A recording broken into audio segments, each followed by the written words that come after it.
I am ScHoolboy Q, a member of the most infamous gang 52 Hoover. Today, you are going to listen to the rise and fall of 52 Hoover gang and its members. Let's begin. Q would begin to associate himself with up-and-coming record label TDE, which had up-and-coming rappers like Ab-Soul, Kendrick Lamar, and J-Rock already.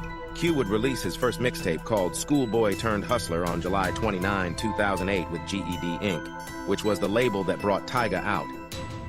This will help build Tyga and Schoolboy's relationship. After the release of Schoolboy Turned Hustler, Q signed a deal with TDE, and in 2009, him and fellow label mates formed a group, Black Hippie. The group included Kendrick Lamar, J-Rock, and Ab-Soul. All artists would go on to have successful careers. In 2009, Q would be in a short-lived feud with 40 Glock. After 40 Glock started beefing with Lil Wayne and Tyga, Schoolboy took matters in his own hands and was having a good relationship with Tyga and his label TDE being connected to Lil Wayne.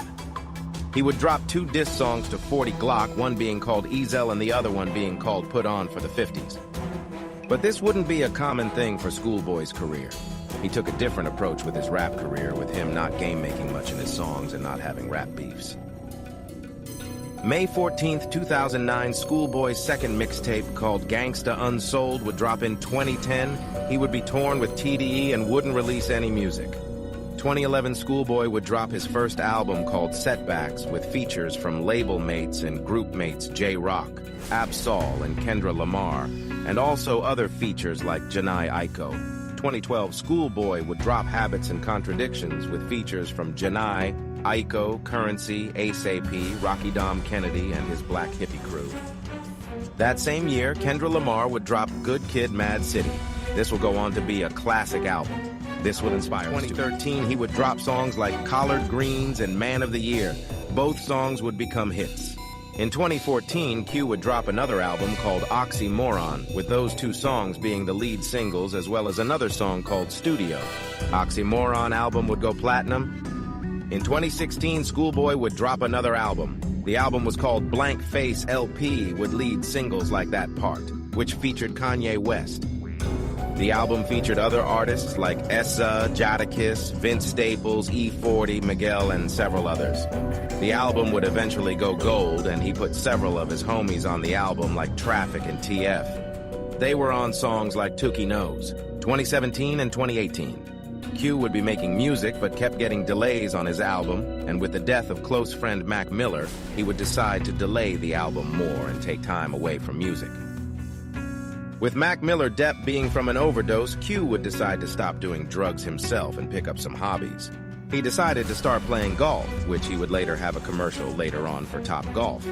He would also compete in the PGA Tour, but she was invited at the AT&T Pebble Pro-Am. April 2019, Q dropped the album Crafts Talk, which featured other artists like Travis Scott, Ty Dolla $ign, YG21, Savage Kid Cudi, and Lil Baby.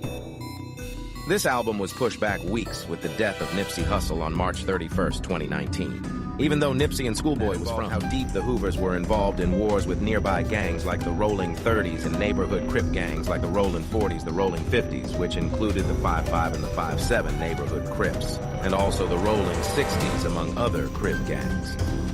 The Fido's Hoover allies would include, of course, the other Hoover sets and several Gangsta Crips sets, like the Broadway Gangsta Crips, the A-Trade Gangsta Crips, and the Trouble Gangsta Crips, which the Hoovers and the Troubles Alliance is called 5-1 Deuce. This type of environment would put H-Crown in the middle of growing up in a war zone, and he would fully jump in the streets trying to build his name as a reputable Hoover. He would go to jail several times and be involved in several altercations for his gang. All the things that he was doing in the streets would lead to him committing a robbery, and this led to him getting 5 years in prison. While he was in prison, H-Crown would see how the Hoovers and how his community was getting into the music industry, with people like ScHoolboy Q blowing up and people like T-Reed bringing Tyga around. The Hoovers would gain traction in the music industry. While he was in jail, Crown would decide to take rap seriously. When he got out of jail, being released, Crown would start dropping several songs and affiliating himself with several rappers like Tyga, ScHoolboy Q, TF, and Lil Sodi, and several other rappers from affiliated areas.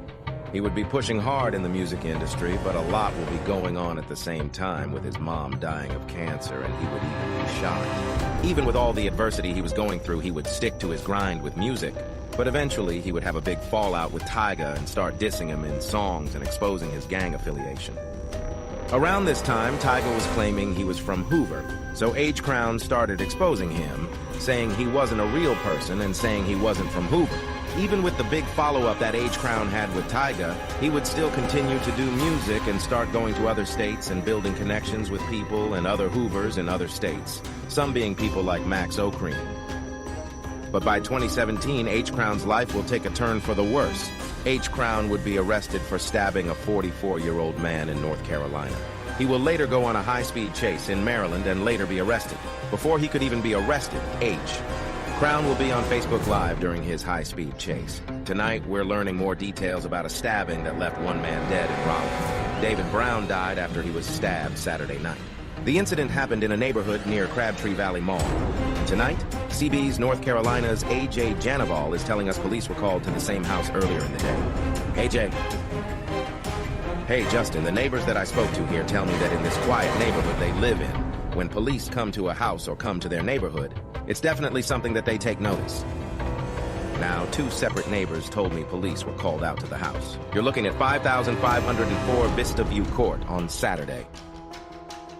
Now, what you're looking at now is video from one of the neighbors who sent me this time stamped at Saturday around 245. Cell with the East Coast member Fat Rat and Monster Cody. This nigga ain't hooked up on shit. Fat Rat, serve this nigga. Riyadh backed up to the gate, facing us in the cell. His face said it all. Coward.